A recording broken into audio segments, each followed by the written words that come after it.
Alright, so hello one and all, welcome back to another Mushoku Tensei episode review where I will be going over the anime, manga, and light novel, going over absolutely everything that the anime skipped just to catch you guys up for season 2. Because let me tell you, the anime skips a lot. I mean, Mushoku Tensei is a very dense and big series, I guess, so it's inevitable for things to be cut. And so, I'll be going through all of it today, starting with episode 3, A Friend.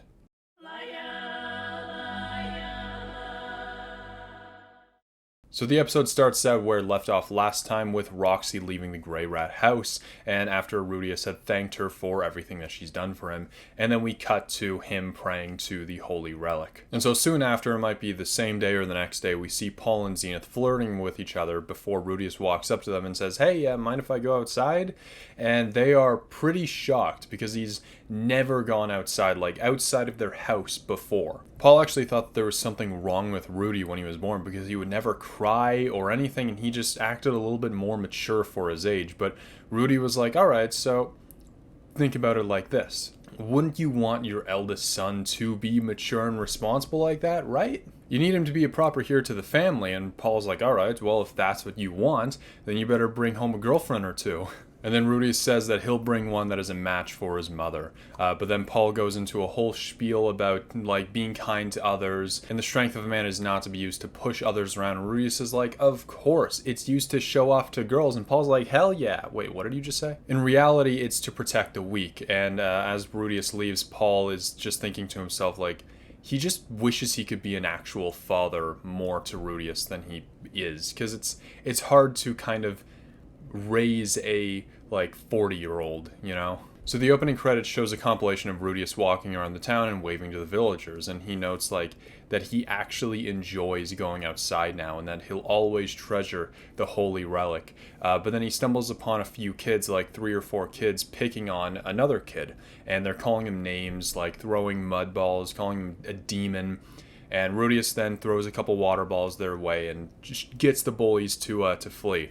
But then he walks up to the kid who has green hair, and he notices that it's a handsome young man. But because of the green hair, Rudius goes and checks the forehead to see if there's any red gem, but thankfully there isn't. However, it would be pretty interesting to see if they actually were a super. That would be an interesting, alt reality, I guess. But Rudius then washes and dries the kid's hair as he asks why Rudius is so kind to him, and Rudius explains that his master was a demon and so he's not going to discriminate. But then the kid goes like, well, my dad says that I'm not a demon, but everybody else does. And so he's just a little bit confused on what he exactly is. The kid explains that his father is an elf, which explains the pointy ears, but the strange thing is neither his father or mother have green hair, but for some reason he was born with green hair, and because of the situation he starts to break down and cry. The elf kid still wonders why Rudius is being kind to him though, why help him out?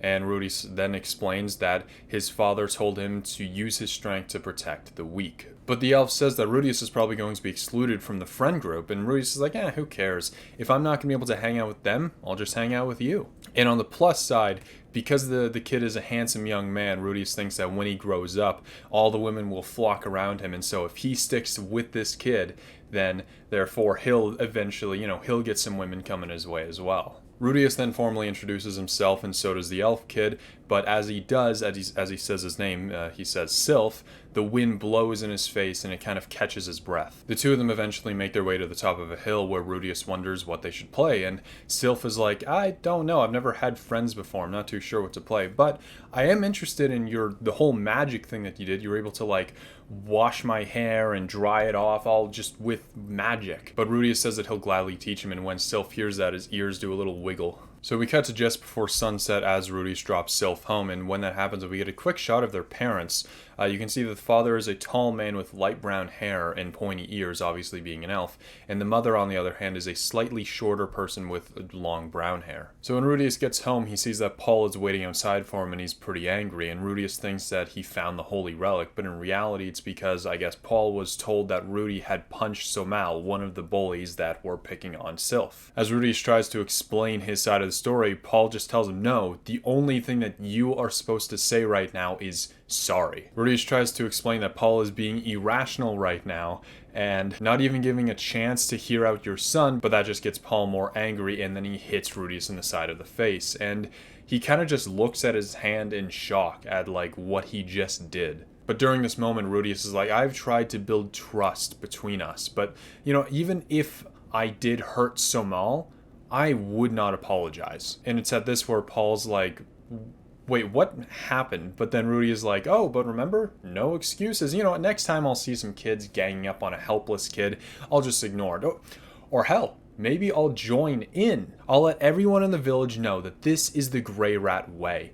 Then I'll leave home and then throw away that name because I don't want to be associated with a family that encourages abusing their children and bullying. But after that whole rant, Paul apologizes. That's funny. And Rudius is able to explain his side of the story, and the two make up and then go inside. So we get some internal dialogue from Paul thinking back to Somal's mother yelling at him that her son has a bruise. And in reality, Paul was actually quite relieved that Rudius did something childish like this.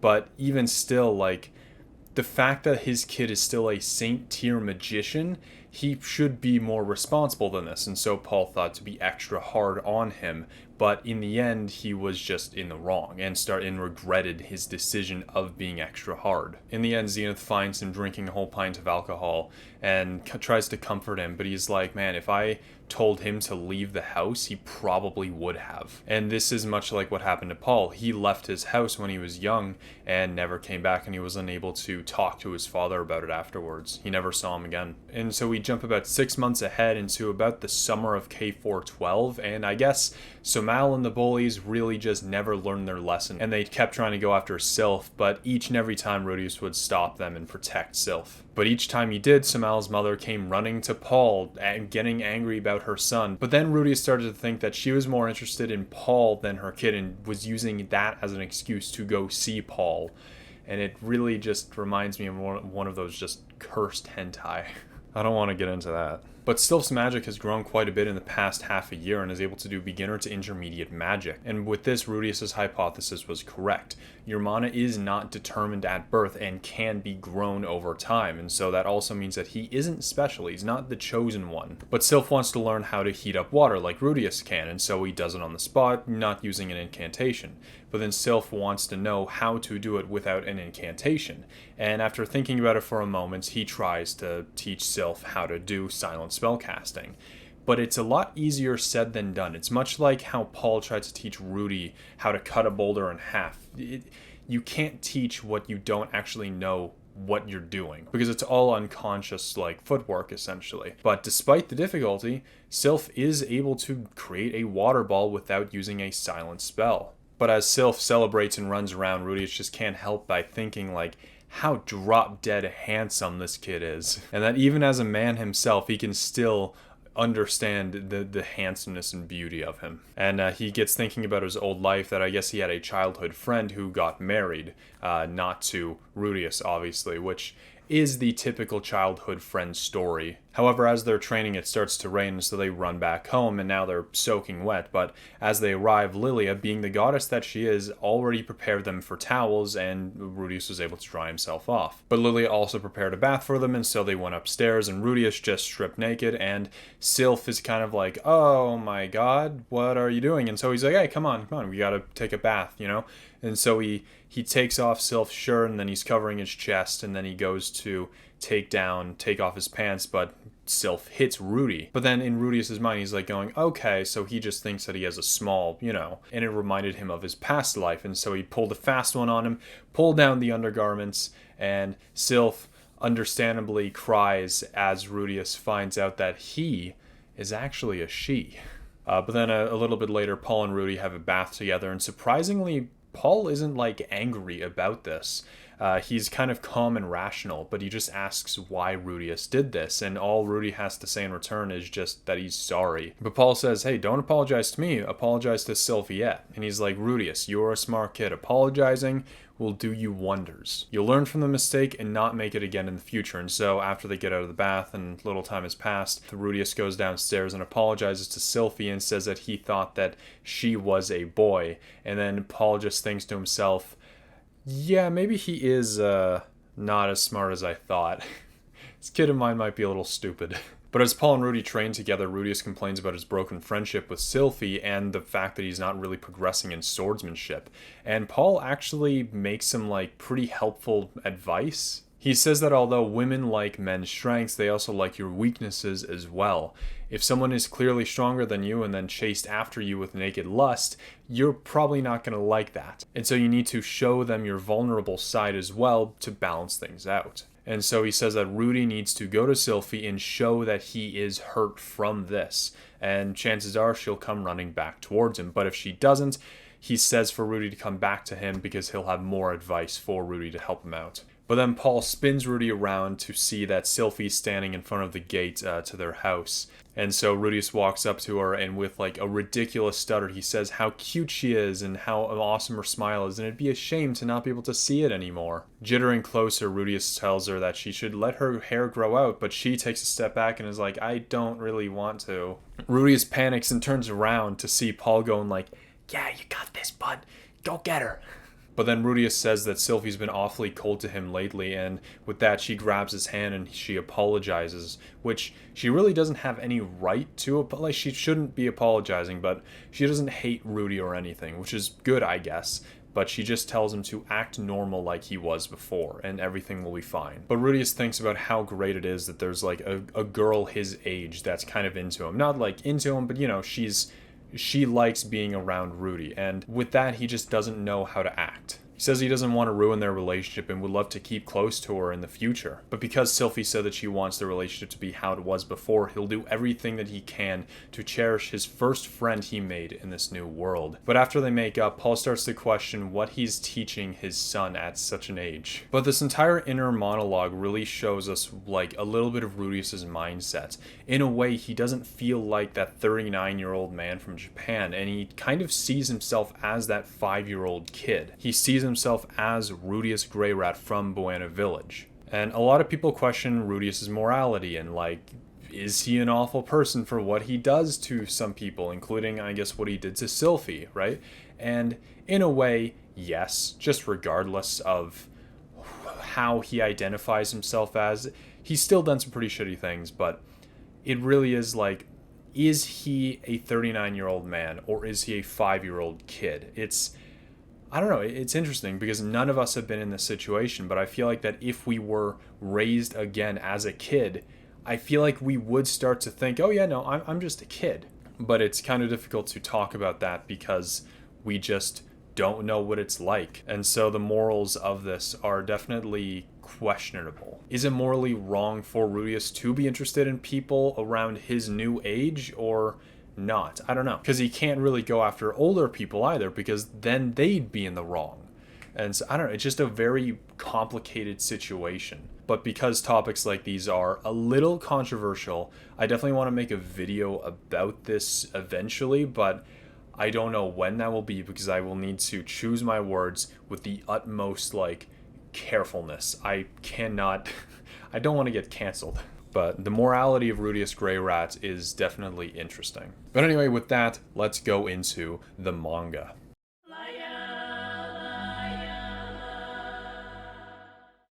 The manga's version of these events go pretty similarly, but there are a few differences.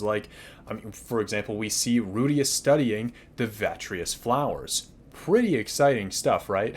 But jokes aside, as Rudius hears the bullying happening, he gets flashes back to when he was in his previous world getting bullied. And actually, we see that a lot more in the manga. He's a lot more anti-bullying than he is in the anime. He's just a lot more aggressive about it here. And as Sylphy gets bullied, she only starts to walk away. She doesn't even try and run, but she does this as she's holding something. But as Rudius starts to step in, they recognize that he's a Greyrat and that Paul is somewhat important. And they go, oh yeah, well, we'll tell everyone in town that you are on the side of demons. But Rudius doesn't really care, and it's thanks to the training with Paul and Roxy. He's able to dodge all of their mud balls and fires a couple water balls back at them. But from there, Rudius saves Sylphy and takes her over to the side of a river and uses waterfall while heating his hand.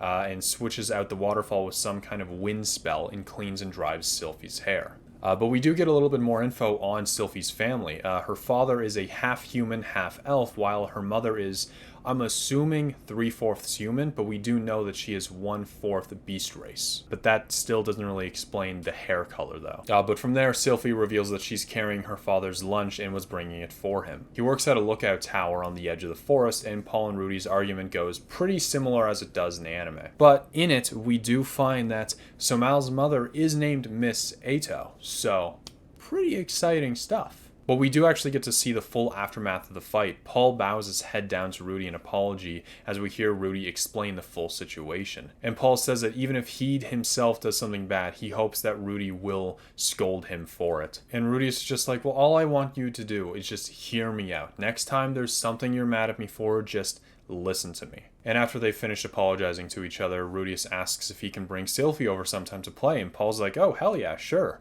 And it's at this moment where Rudius is very thankful that his family isn't like, they don't hate demons, which is very nice. And so instead of a half-year time skip like in the anime, we skip just about a full year this time, putting us presumably in the spring of K413, unlike in the anime where we're in the summer of K412, give or take. But now let's cut to the bathing incident where after everything happened, Rudy on the spot kind of just bows down and apologizes, saying that he thought that Sylphy was a boy. But now things aren't really the same between Rudy and Sylphy, but he tries to attempt to bridge the gap between them and make her his girlfriend, and his opener line goes, humana, humana, I mean, don't you look cute today? That was a horrible sentence to say, but that's what he said.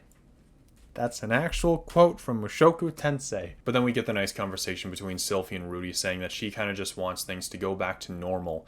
And then we get Paul and Rudy's conversation after that, unlike where it happened before in the anime, where Paul goes, smooth moves, son. Yeah, you really know how to treat women right by calling them a dude. But he's like, all right, now let me give you some real tips on how to get women. But that is it for the manga. Pretty short as usual, which is very nice. But now let's move on to the light novel.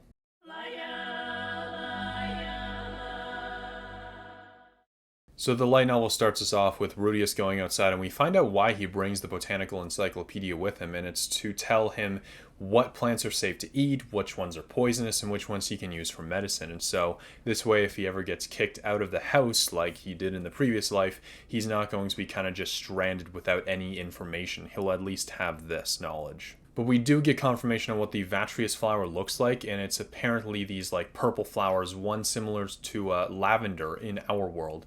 Pale, purple, and edible. And so it's according to either Roxy or the Magic Manual. One of these two sources told Rudius that magic builds up more readily in the forests, which causes monsters to come into being more so in these forest areas rather than plain fields. However, despite that, Rudius doesn't really understand why they're more condensed in the forest versus like anywhere else. But I guess it could possibly be due to like those forest spirits that the elves went to some time ago in the past. I don't know, maybe there's just the spirits there, invisible creatures that we can't see. I'm not too sure. But apparently about once a month a monster hunt happens. A group of young men made of knights, mages, and other citizens that want to help out head into the woods to search for monsters and kill them.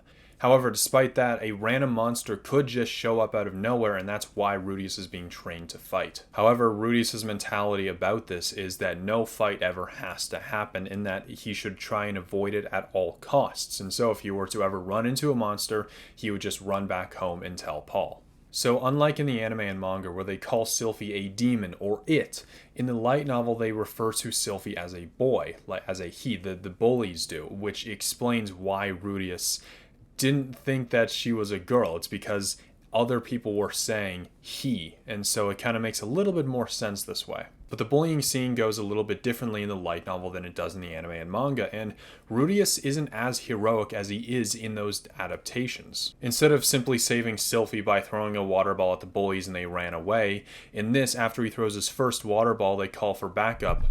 but nobody came.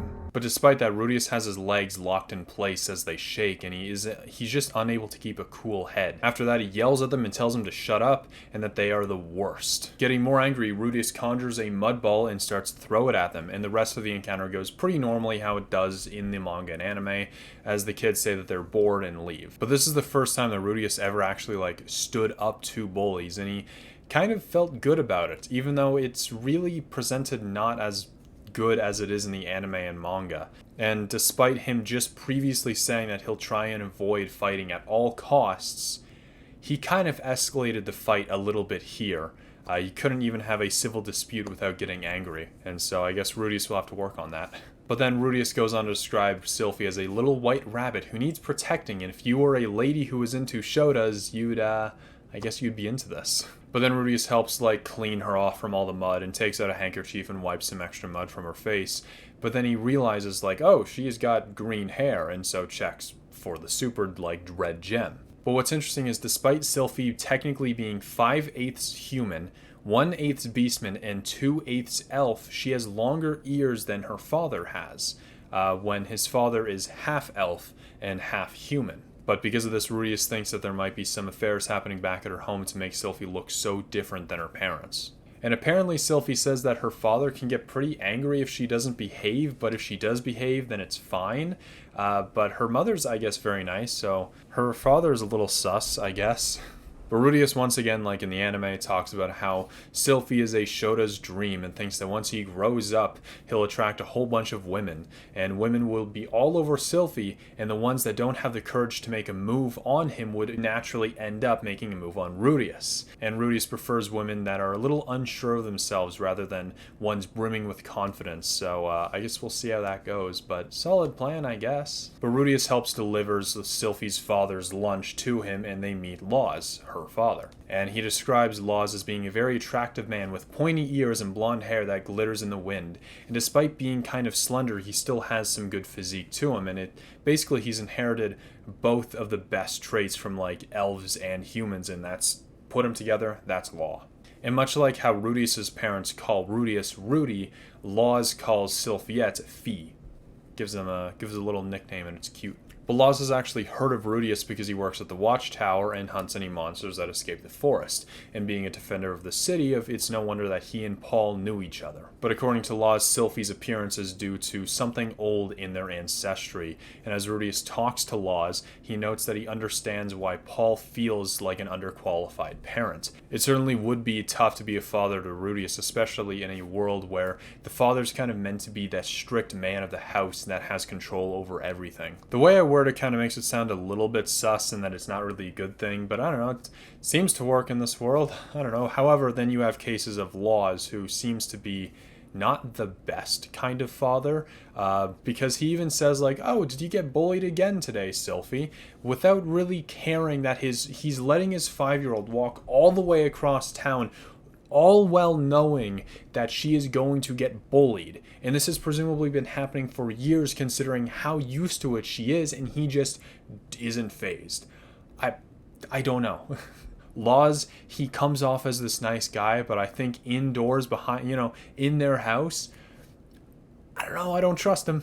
But Rudius asks Laws if he can play with Sylphy a bit, and he says, oh yeah, go for it, just don't go near the forest. And Rudius kind of just thinks like, yeah, obviously, no shit. And he thinks that there should have just been more ground rules than that, but it's strange, because here, Laws just doesn't seem like a good father, at least to me anyway, but there is a short story that I'll cover eventually one day where we get Laws' perspective on the whole situation, and I don't know, he seems like an actual good father, so I don't know, maybe it's just a weird perspective, I don't know, but even Rudius points it out that, like, Laws seems a little undercaring about the whole thing, and so I don't know, it's just weird. But then when we actually see it from his point of view, he seems like a good guy. I don't know. But Sylphy and Rudy walk to the tree where they hang out in the anime, and she asks Rudy why he speaks so differently to her father than to her. And he says, oh, well, depending on who you're talking to, it's rude to not speak properly, so you need to show deference in your elders. And Sylphy didn't really know what deference means, and to be honest, neither did I. So if any of you are idiots like me who have the intellect of a 4-year-old, deference means humble submission and respect. So the more you know. And so then Sylphy asks Rudius if he can teach her magic, and I'll just read out how she worded it. Sylph's eyes glimmered to life. He postured and waved his hands as he explained, like when you made the warm water go all sploosh from your hands, and when you made the nice warm wind like whoosh. And it's adorable. But instead of waiting till the next day to train Sylphy like they do in the anime, he just gets to work on it immediately. But after the argument between Paul and Rudy, which kind of goes word for word identically how it does in the adaptations, Rudy asks how old Paul is, and he says that he is 24. And so that means that he was 19 when he and Zenith had a kid. And because there's likely a higher death rate in this world because of all the monsters and stuff, it seems like 19 is an appropriate age to have a kid. However, we do get the conflict from Paul's perspective, which we did a little bit in the anime, but it's expanded a lot more here. Just like in the adaptations, Paul is relieved that Rudius actually did something stupid and childish and got in trouble. Paul would then discipline him and it would be over like that. However, things obviously went a little bit differently. In the lesson of don't abuse your power and hit people just because you can, Paul literally did that. He felt ashamed as a father and felt as though Rudius was looking down on him like he was an insect. And after Rudius said that he'll leave home and just abandon them, Paul nearly just told him to do it and go. But he was able to hold it back in because he knows what that's like. His father would tear into him without even hearing Paul's side of the story, and Paul left home just as Rudius had just threatened to. And that stubborn, unyielding blood from his father runs in Paul's veins, and it runs in Rudy's as well. The reason why Paul was never able to talk to his father again and apologize for leaving him is because his father died of an illness shortly after. And to his grave, he regretted the argument that pushed his son, Paul, to abandon his family. But as much as it's hard to admit, Paul regrets it as well, and he doesn't want the same fate to fall upon him and his son now. He vowed that he would never end up like his father and told himself that he would change and grow. And that's why the apology kind of just came out so naturally. Like, Rudy came home ready to gloat about how he made a friend and how he did something good today, only to get struck down by his father.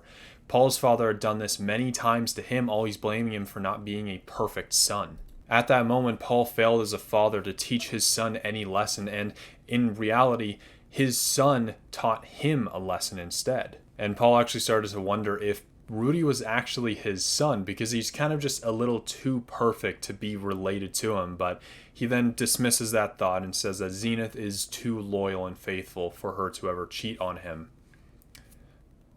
I would assume Paul's the same though, right? But more than his pride that was crushed, he felt an even worse pain in his gut. And that is a lot to take in, I guess, that whole monologue from Paul. But there's a couple things that we can take away from that, and that is, it seems like that Rudius's genetics and mind is affected by his biology, which makes sense when I say it out loud, but it does further prove that Rudius is not just that Japanese guy from Earth. He's also slowly becoming Rudius Greyrat biologically, and the body affects the mind, and so he will act, maybe it's just a coincidence, I don't know, but it does seem like that he is influenced by genetics and biology a little bit. And there's just so much depth that was added to Paul's character here that we weren't able to get to in the anime. We got a little bit of it, but there's just a lot here that expands upon Paul's character, and we can really see where he's coming from, where we don't really get that in the anime. We get kind of a bullet point version of it in the anime, because, it's just you can't adapt all of this due to time constraints.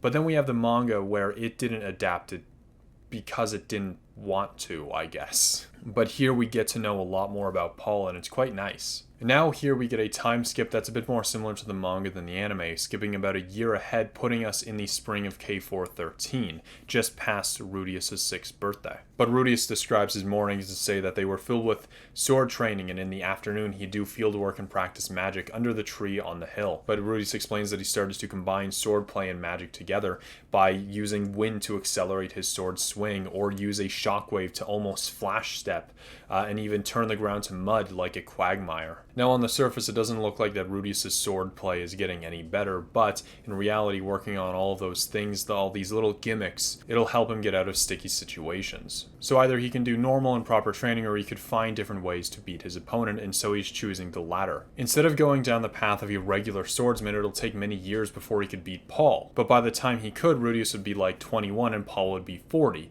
It wouldn't really have any sense of accomplishment by doing that. Rudius's goal is to be able to defeat Paul within the next 5 years. So now we cut to Rudy and Sylphy's training, and so at first she was only able to do like 5 to 6 beginner spells before like getting out of breath and fainting almost like Rudy did. But now after a year, she's kind of able to just spend half a day training without any issue. Interestingly enough though, despite Sylphy being pretty skilled in wind and water magic, it's fire that her weak spot is in. Rudius thinks that it might be due to her elven blood, but then he thought back to Roxy's teachings and he realized that it's natural that just certain people had a hard time learning certain magics than others. They were called affinity schools and opposition schools, meaning some people could be skilled in water and wind, like Sylphy, but be bad in fire and earth. Some types of magic just gave people trouble. So a little fun fact about Sylphy is that, well, fun, she's got burn scars on her hands, where in the anime art book, we only see it on her right hand, but in the manga and light novel, we see it on both hands. And she goes on to explain that one of her hands got burnt when she grabbed a metal skewer when her parents weren't looking. However, the other isn't really explained at the moment, and I don't think it ever is. But maybe it's just she grabbed it with 2 hands, and that wasn't good. But despite not being supposedly afraid of fire, there still could be some kind of instinctual fear that was brought up. Because, for example, most dwarves' opposition school was water because they grew up in the mountains and usually became blacksmiths. And so their affinity school was often fire and earth. Geysers and heavy storms often occurred in the mountains, and so that resulted in a natural fear of water, making their opposition school water. So it's not likely to be a race thing that determines the magic that you're naturally good at or bad at, but rather an environmental thing. And so despite Sylphy's opposition school being fire, Rudius still suggests for her to learn it because it's just very useful. Fire is good. Fire can help warm you up. It can boil water. It could cook meat to eradicate salmonella, even though even like beginner level detoxification magic can neutralize most poisons, but it's not really a huge concern, but still, fire good. But alongside from teaching Sylphy magic, Rudy also taught her how to read and write as well. And from there we get the bathing incident, which is kind of a mix between the anime and the manga. And we get Paul's perspective of the situation and not really much is added. But unlike in the anime and manga, Sylphy doesn't just like accept his apology instantly. He tries to make up to Sylphy, but it kind of just doesn't work. She's still a little bit awkward with him. But before we continue on with their situation, let's give an update on Rudius's like skills in swordplay and magic. So in the sword god style, Rudius is a beginner, and the same goes with the water god style. He is also a beginner. In attack magic, he is a fire advanced tier magician. Water, he is a water saint. With wind, he is advanced. In earth, he is also advanced. And then finally, there's healing magic, where in healing, he is an intermediate level, and detoxification, he is a beginner. And so healing is still divided into the same like 7 ranks as all the other magic and swordsmanship stuff is, but it's also comprised of 4 different schools. There's healing, protection, detoxification, and divine strike. But these schools don't really come with any cool sounding names like fire saint or water saint. You're just simply a saint tier healing mage or a saint tier detoxification caster. That's kind of it. Healing magic, as the name implies, is used to heal up wounds. And beginner magic can you get a cut on your arm and you'll use up a lot of your energy to heal up that. Beginner healing magic really doesn't help much. But it's said that if you are a king tier healing mage, you can even lose an arm and just plop it right back on. However, not even someone at the god level can bring someone back from the dead. That's just not possible. And then there's detoxification magic, which helps to purge poison and diseases. At higher levels, one could create toxins, craft antidotes, and other things of the sort. And spells that dealt with abnormal status effects were all saint level or higher, and were apparently quite difficult. Now, protection magic includes spells to increase one's defenses and create barriers. In simple terms, it's kind of like a support magic. Rudius doesn't really understand the exact details of the magic, but from his understanding, it does things like increase your metabolism to heal minor wounds or generate chemicals into your brain so you can numb the pain. And it's noted that Roxy can't use that kind of magic. Now, finally, we have divine strike magic, and this is almost like an offensive magic that specializes in attacking ghost-type monsters and wicked demons. However, spells like these were the secret purview of human priest warriors. Not even Renoa Magic University teaches this type of magic, and Roxy couldn't use it either. And so Rudius then goes on to describe how he learns to silent spellcast. You have to understand the theory behind a spell before you can use it. With attack magic, for example, work pretty scientifically. However, with other types of magic, you can't really apply that kind of logic to them. This means that Rudius is pretty good at attack magic, but not the best at healing magic. He simply just didn't understand how the body heals itself on like a scientific level, and so he can't really apply that knowledge to the spellcasting to allow it to be silent, which means that he has to resort to saying the spells like everybody else. For example, there's psychokinesis, right? The ability to move things with your mind. Even if this kind of magic did exist in this world, Rudius doesn't know how to do it on his own. And so he couldn't do silent spellcasting because he's never been able to do it in his past life. He doesn't understand the logic behind it, and so therefore he can't. I mean, the science behind it would probably be some kind of quantum whatever to explain how you'd be able to do that, but obviously Rudy never was able to control stuff with his mind in his past life, and obviously there's no real science behind it, I think, and so he can't do it silently. But I feel like the argument can be made there that Rudius is able to move things with his mind, with his magic, right? Moving rocks and stuff with his mind, which he can do. I feel like that's like telekinesis, but I guess it's not the same, I guess. But just because Rudius knows how to fire a water ball silently doesn't mean that he can create a giant rainstorm without casting it vocally at least once. And TLDR of this is basically Rudius regrets some of his actions of his past life for not learning more. But now back to the main story. Rudy goes to Paul to get advice on how to fix his broken relationship with Sylphy, just like how he does in the anime. But instead of Rudy in the anime saying that he'll lick Paul's shoes just to get some help from him, he says that he's willing to even lick Sylphy's shoes just so she can forgive him. But then Rudy says, hey, if you don't help me out with this, I'll tell Mother that you've been making eyes at Lilia. And Rudius only mentioned Lilia as bait, but I guess that kind of freaked Paul out a little bit, so I guess he was looking at Lilia for a bit, which is really concerning. But more importantly, Rudius just wants to know how to become friends with Sylphy again. And so Paul gives him advice, and then instead of Sylphy just coincidentally being at their house at the moment, Rudius goes and runs to the tree where they normally hang out every day and waits for her. And Rudius didn't even think about cleaning himself off because they were in the middle of training, and so he's all sweaty and he still has the practice sword with him. But while waiting, he tries to think about how to go about the conversation to show Sylphy his weak side. And while thinking all this, he accidentally drops his sword, and when he goes to pick it up, he notices Sylphy's feet right in front of them. Sylphy asks what's the matter, and Rudius goes like, you're super cute. What if we kissed by the tree? And Sylphy's like, no, let's not. You are all gross and sweaty. What is going on? And this is where it all begins. Rudius starts to gaslight her into being the antagonist, which she then gaslights herself into being the victim. And it all goes according to plan because she's just a very submissive person. And so she feels like that she's in the wrong, and Rudy is a manipulative little bastard. And this is not the first time that he will emotionally manipulate the people that he loves. And that is a very common thing that you'll see throughout the series. But the conversation does, for the most part, go similar how it does in the anime, and she says that Rudius was acting strange, and this to her it kind of just came out of nowhere, and so because of his strangeness she kind of put some distance between the two. And then after that, Sylphy apologizes to Rudius, and even he kind of admits that he basically just gaslighted her, and then she just asks for him to just be normal, right? And Rudius took this to heart. His new role is now to become the oblivious protagonist. And that is the light novel for today. So we just get a little bit more about Sylphy's family, a bit about her backstory and everything. We see how much of a jerk Laws is, and we really get to see the nice perspective of Paul and I guess Sylphy's point of view of the whole situation, and I really like it. There's so much more that the light novel expands on the anime and manga, and I hope that you guys also enjoy this, because I really do. Recording is hellish, but I love doing this. It's very fun. So I hope you guys enjoyed. If you did, give like video, subscribe for more, become member, join, give me money, because you can get nice little moon emote. Don't you want that, little guy? And so goodbye.